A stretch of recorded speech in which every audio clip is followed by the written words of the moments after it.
everyone, and welcome to Command Center, your video game book club podcast. My name is Daniel. This is your, what month is it? July SitRep? Yeah. Were you about to sneeze? I was literally about to go and clear my throat out, and then you started talking. I was like, I saw you catch it and swallow it. No. I couldn't tell if he was going to laugh or... Literally I gotta clear my throat. Oh. So, this is, we're back with our SitRep. Very professional. Very professional. I'm Nate Lamb. And I approved that weird noise out of my throat. And I'm Hungry Cave Hill. Henry Cavill? Yeah. Is it Cavill or Cavill? I think it's Cavill. Henry Camel. It's Joe Camel's a hairy camel. Harry Camel. Hairy camel. So, you guys been playing Sea of Thieves lately? Yeah. I think till what was it, 4 a.m.? Yeah. I'm personally not really enjoying it. I think I'm going to ask for a refund from the guy who bought it for me. Yeah. I'm just not going to pay him. I'm just not going to pay for this type of software when it's purchased for me by my good friend. And Well, that's your prerogative. Yes. Yeah, we've been playing a lot of Sea of Thieves. As Jason said the other night, we said it was a work night too. Yeah. No. Well, work night we stayed up until like at least one or two. Yeah. No, the night where Lolly came was like, "What are you doing?" I think she opened the door and said, "What the hell is going on? It's 4 a.m." And I was like, "I'll be in a minute, babe." that was Fully at erect, least... naked with an eye patch on. Yar. It's a lot of fun, but also it has that the loot system I think is really great because if you started a quest and you have that chest on you, you have to complete it. Yeah. Because if you log out and come back, everything's going to be gone. Yeah. Like just last night, Jay and I were playing, and it was going to be our last quest, and we found this chest. I'd never seen it before, but it was glowing in a weird way. It's a Marauder or something chest, right? Was it the Marauders? I think it was something. No, it was Reaper. Reaper. Yeah, it was worth 25,000 gold, but nice. it puts your location on the map for everyone to see. Mm-hmm. So we were running around with That's it for a nice. while. But we didn't know, not knowing that. Yeah, until I'm looking at the map and I see that on, you have the little ship icon. I see a skull and it's hued in yellow. I was like, what the fuck? Why are we glowing? I was like, hey, I think we're broadcasting to everybody. Yeah. And then he ended up looking 4 it galleons up. coming up behind you in the loading screen shot. Luckily. Yeah, we didn't get into any. Well, no, we had our ship sunk once, but we had already sold. We had already sold our shit, and you're just the guy asshole. was a total cat. It doesn't persist after you've sold the chest, right? Broadcasting your ship's location. No. Just the location of the chest. Once you dig it up, actually, it starts. But showing. you have to go to a specific spot. So people who are smart, they'll wait at that spot. Are seasoned veterans. Savvy. It's a pirate game. Is that what I was trying to go for? Savvy. You're savvy veterans. Yeah. Just savvy. Scurvy veterans. Okay, scurvy veterans. Yeah. Yarg. Yarg. What else y'all been into? Jay got into something the other night and most of a day. Oh, yeah. So How is your mom doing?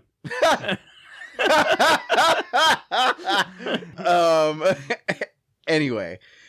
So I recently got back into Sekiro because I wanted to play. So I downloaded. I think what was it? From Software. What do they make? What? Dark Souls. There you go. Dark Souls. They make the Dark Souls series, and I never played any of them. But I recently, the first thing I bought from them was Sekiro. But Shadows Die thrice. Is it Yeah, thrice? if they make a third one, they should call it that. Wait, is it? It's Shadows Die twice, right? Yeah, Shadows Die the first twice. one. Okay, I mean, honestly, it's a very misleading name because you die a lot more than twice. Yeah. But for each, if you die twice, it resets the enemies, right? So you basically have to try exactly. to beat an area. Like any Dark Souls, whenever you come back or get your health backs and whatnot, the ceremonial crack of the beer. Oh, yeah. I thought it was about. I was trying to make it quiet. Yeah. I failed. All the enemies reset and whatnot, but besides the bosses, obviously. But recently I got back into it. So I played Dark Souls 3 because it was on sale. I bought it and I went into it and I got to the first boss and I was like, fuck this. Yep. It was only the training boss and I could see that it was I could see that I could beat it like how Sekiro is, but I didn't want to take the time to actually, because it's different. It's definitely different. Sekiro, Dark Souls 3 you were playing? Yeah, Dark Souls 3. I've beaten that boss twice and then played for an hour after, and then I just got so discouraged I gave up. Yeah, and Sekiro is the same way. I don't know. But for some reason, there's something about it where I will want to just keep hammering it through. I don't get discouraged. There's some of them I did discouraged because I didn't play for it for like months. Yeah. I got home from work at 5:15, 5:30, and you came home right around then and said, I'm going to try and beat this boss in Sekiro. I was awake and you started playing. I took a shower and then fell asleep for like 2 hours. I came out to you still fighting. I was like, how many bosses have you beaten? He's like, this is the first one. Yep. And I'm still fighting him. And like, he was like, it was what, 4 to 6 hours of you going after one boss. Going off of Demon of Hatred. It's one of the hardest bosses in that game, and I can see it. The funny thing is like I can see how to beat him. I know what to do, You have but the implementing power to end this? yeah, I have the power to end it. But it's a love-hate relationship with those type of games, where is like there is a pattern that the NPC or whatever the boss will do, but it will also change it up at certain points without letting you know. Where it's like it'll do the same sort of moves a couple of times, and then all of a sudden it'll throw a move it hasn't thrown in since like the 5th time you've died, when it's like your 20th. It's like what? Oh, come on! It's like the dancing on hard on Sid Meier's Pirates, where this is I'm going to the right, and then this again. But on hard, not this again. There's a little wrist twist, and that's I'm going back into the right. Like, yeah, exactly. So it looks identical at the startup, but then changes right halfway through. Back and to the right. left. Yeah. Right. Yeah. But before I did that, I did finally beat Deus Ex Machina. Oh my god, he And did then he it. pronounced it correctly. I don't think there's any Machina in there. I think No, it's there Deus isn't. I Ex. fucked up. But Human Revolution, I did beat it again. It was so I beat it for the first time before they did all the updates, before the director's cut. It was a lot better this time. The director's cut. There was a whole maybe 2 hours that they completely cut out of the game. Yeah, isn't there was a whole step of the game where they basically just throw out all the mechanics and you're stuck in a force. Exactly. Yeah, that's what I was doing, and I loved it. Every second of it, I was really pissed. I was kind of pissed because I was like, oh man, I've been working on this set of things that I was doing, and they're totally throwing it out the window. Mm-hmm. But it was cool. It was a nice change of pace, but it ended up being. It made it a full game. I was hesitant to go into the second one because I've heard kind of the same things of what happened to the first one, but they didn't have a director's cut to it. What happened to the first one? It was just cut think of Suicide Squad, that movie where it was supposed to be good. There was a bunch of Jared Leto Joker, and then there was supposed to be 2 hours worth of Jared Leto's Joker, and they took out they cut it down, and it was basically what they did to both of those games. Even much so that they have boss fights in the first game. They let a different company do those, and you can feel that it feels like 2 separate games. That's kind of weird that they would outsource something like that. And to their credit, in the director's cut, they kind of, while they couldn't obviously completely remake it, they did add on to it to make it feel more like how the rest of the game was.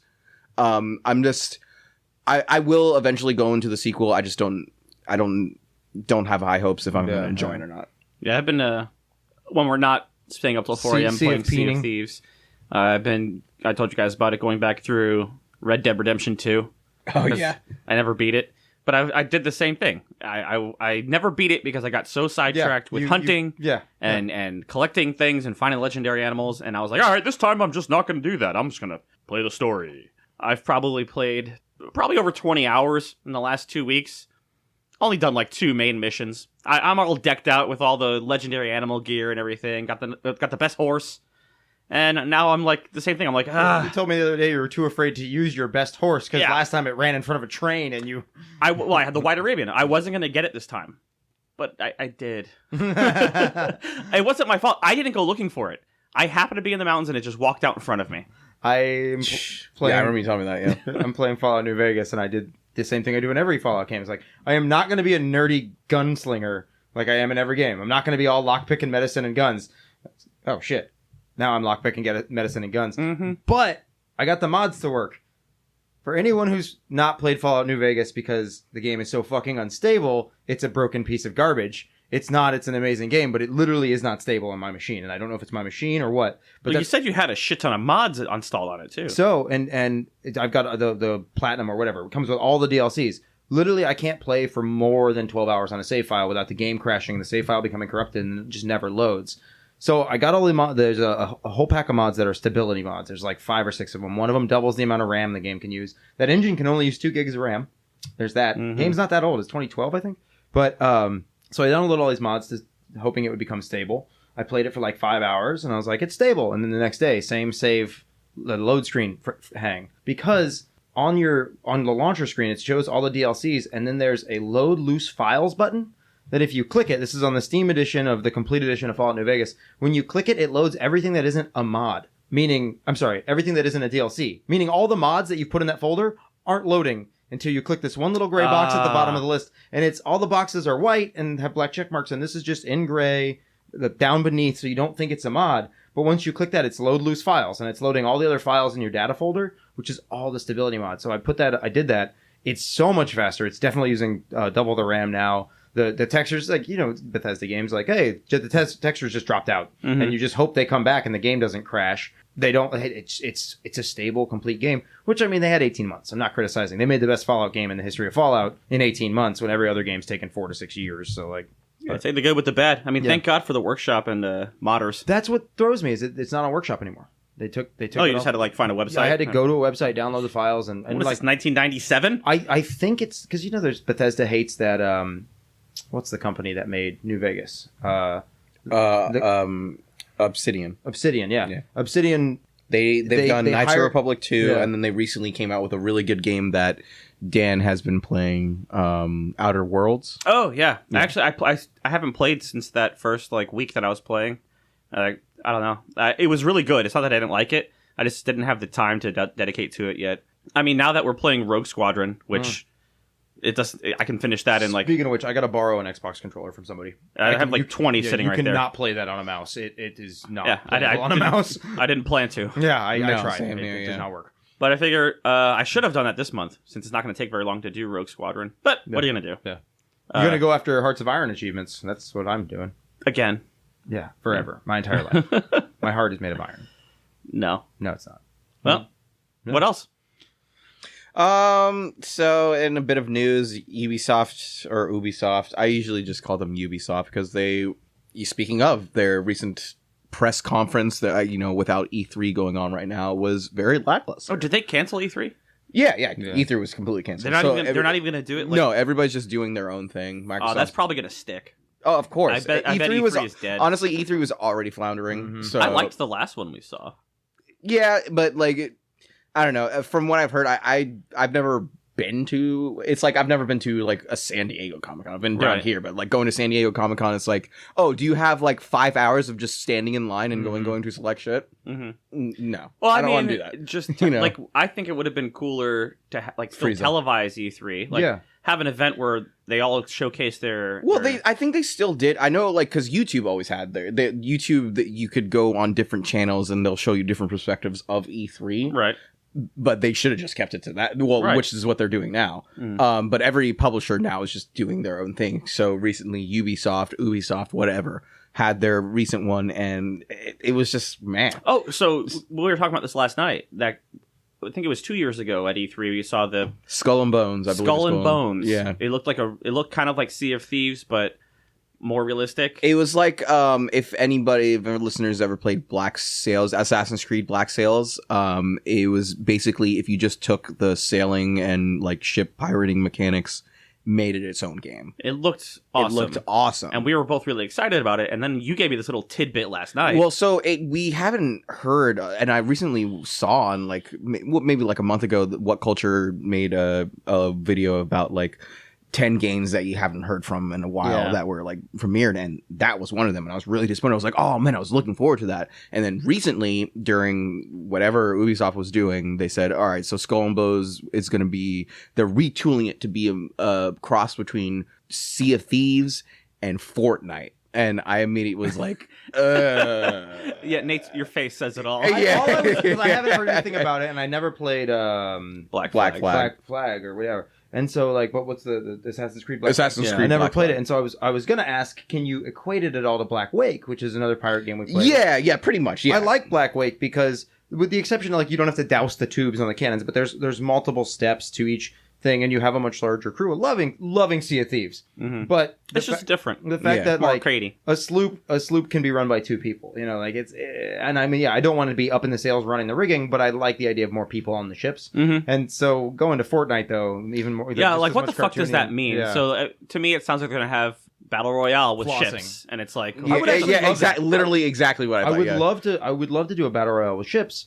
I think that'd be really cool. And like you could find, you know, so everybody populates on, say, if there's squads of 4, they populate on well, Pram can't hang 4, but like a Sunfish, some ship that can have 4 people on it, and then have like in PUBG where there's guns lying around the map, have that with better ships. So you find these ships and all right, we got a better ship. It'd be difficult to. My guess is that it's going to be like that, and then the more kills you get to buy better ships and better weapons and cannonballs or what have you. That's what that's what I loved about PUBG is that, like, going back to Counter-Strike back in the day, if you got in a habit where your team was losing over and over again, you guys didn't get any gear. You had to physically wait until the server timed out and you started the next map. Yeah. Because you could get to a point where they're decked out completely, and at most you can buy a deagle, or the whole team is running with the starting guns to save up their money from loss to loss to all get gear at once.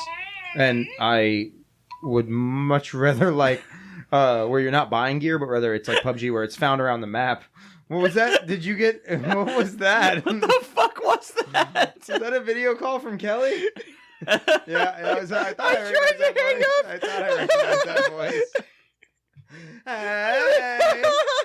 And this month, co-starring is Kelly. Well, All right. on that note, that is 15 minutes. Hell yeah, cool.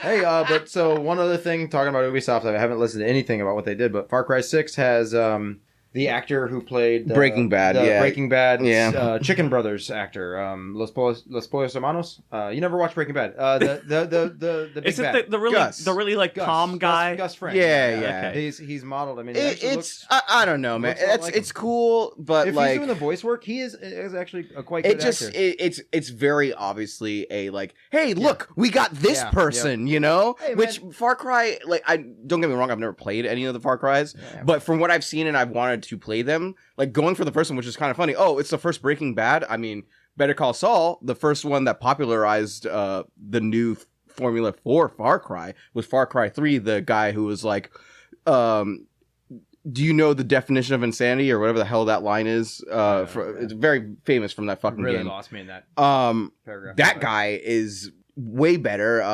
I forget. I never played the game, but he was in Breaking Bad before all that, or he was. I'm completely lost. Yeah, All right, so before you that had actor, a contiguous train of thought, but it didn't come out of your mouth. before that It's more actor like- was in Breaking Bad or This is the guy- the actor- prequel. the He actor was in plays Better Gus Call Saul. He was in Far Cry, and this is what actually catapulted him was when he was an unknown actor playing the antagonist in this main game. Far Cry Okay, 3. so That triggered the formula for the Far Cries that are going on right now. But basically, people are making a big deal now. Oh, look at this bigger dude from Breaking Bad that was the main actor. I was like, but like they're just trying to bring people in because of that. When So you're it was saying- already better when they were just going with unknown people and being. Michael Mondo played Vas Montenegro. There you go. In Far Cry 3. Yeah. And that's like, and I mean, but I feel like you can get my back, especially a good voice actor, whether or not their face comes through, but a good voice actor can change a game. Like finding Raul Tejada in New Vegas. Raul Tejada is an NPC in New Vegas, and I was listening to him, and I was like, sounds like Danny Trejo. Damn, I'm racist. The only dude with a Mexican accent must be Danny Trejo. The next day I told Daniel about it, and he's like, it is Danny Trejo. And it's like, that made the game for me. Of course, And but like when you can pull in, and I like that in newer games, they're pulling in the image as well. They're pulling in the face. Mhm. So like, I don't just want Danny Trejo's voice. I would love to see a Danny Trejo character. Or what's the new game that came out with Crossbow Man from Walking Dead? Oh, Death Stranding. Yeah. And it's got, what's the Norman actor's name? Reedus. Norman Reedus. Yeah, like I kind of like that because it is a medium that That's a bit different, just because It's face capture, and they have an actual actor who knows how to do that, not just Yeah. a voice actor. You couldn't do it with you couldn't necessarily do it with a person who's a trained voice actor that's Yes. never been in front of a camera. But you could do it with the actor. Let's look him up and stop calling him the actor. Although I will say that, and it is games that we, all three of us, don't normally play because we don't do PlayStation games. they come out on a computer afterwards. recently, what is that? What it just came out? It's very controversial. That just came out. Oh, Last of Us 2. Last of Us 2. What is it? What's the controversy about it? Just the way people are on either side of how they felt. They fell in love with the first one, and it basically Star Wars. The way it ended, is that what? The whole thing, actually, just the tone of the entire thing. I gotcha. Yeah. It was, understandable. From what I've heard, and I listened to Filthy Casual's like spoiler version of it, where it's like it's a downer. It's one of those things where people wanted to have a choice. But that's not the type of game this is. You're following this person. Mm-hmm. You're like, this is this person's choice. You're not making the choices. You're just playing. Exactly. Yeah. Honestly, after Mass Effect and some of the other choice games out there, exactly. I don't mind that's if what they tell me, like, here's the story, deal with it. Yeah. Yeah, and that honestly, that made me want to play this game. Where it's like, like you said, like Mass Effect, all those BioWare type games have sad endings, and you just have to accept that. Yeah. Giancarlo Esposito is the guy who played in Far Cry 6 or 5 or whatever. The guy from Breaking Bad. Yeah. He's in The Mandalorian as well. Yeah, and I just I would love to see more actors with face capture come in because they're already skilled actors and like they're doing it. Yeah, it's happening. It's happening. Yeah. I'm and you know what's funny? And a game that we talked about a lot in this podcast. What really started was, there was others because. The motion capture. What's at least. The game? L.A. Noire. You like L.A. Noire. You tell stories waiting for the end, and I'm like, what the fuck are you talking about? Excuse me? Oh yeah, I tell stories too. But I don't do it on a podcast. Talk about the pot calling the kettle black. Me inconveniencing you guys in real life is hilarious. You guys inconveniencing our listeners. Shut the fuck up. L.A. Noire was the game. I think that's what started it because there was a lot of well-known actors in that, and that was the first. Hayden Christensen was not. He was a couple of Mad Men people. The guy who was eating the gross cherries in Lord of the Rings. Oh, the tomatoes? Yeah, the tomatoes. Yeah. Well, cherry tomatoes. Tomatoes. Again, you started it and didn't finish it, and I had no idea what you were talking about. You did. You said cherry tomatoes. No, he got cherry tomatoes. I did not say cherry tomatoes. Well, somebody got it. All I know is grape tomatoes, man. And, regular. So we want to know, did you guys get it? Let us know at our email. CommandCenterPodcast@gmail.com. Go to our website, commandcenter.games. Seriously, comment. Huh? Seriously, comment on the website. Yeah, please. Yeah. Give Nate something to do. He's sitting over here with his thumb up his ass. Usually. Or breaking.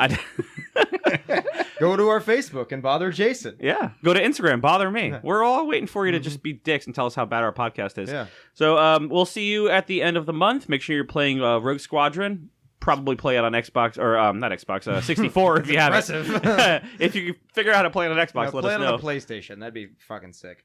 And we'll see you at the end of the month. Goodbye. See you guys. Bye.